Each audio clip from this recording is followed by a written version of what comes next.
ثقیقہ بنو سعدہ مدینہ میں ایک جگہ تھی جہاں قبیلہ بنو خزرج کا ایک گروہ بنو سعدہ اجلاس کرتا تھا۔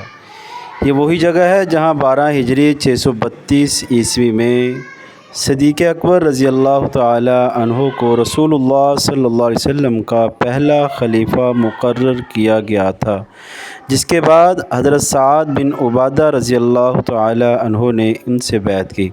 یہ مسجد نبوی کے مغرب میں واقع ایک باغیچہ ہے جہاں رسول اللہ صلی اللہ علیہ وسلم نے نماز ادا کی اور آرام بھی فرمایا، اور آپ صلی اللہ علیہ وسلم نے پانی بھی پیا۔ اگر اس کی اہمیت کو دیکھا جائے تو یہ بنو خزرج کے انصار کا ایک اجلاس منعقد کرنے کا مقام تھا، اور موجودہ صورتحال یہ جگہ ایک باغیچے کی شکل میں موجود ہے جو مدینہ منورہ میں مسجد نبوی کے قریب مغرب کی طرف واقع ہے۔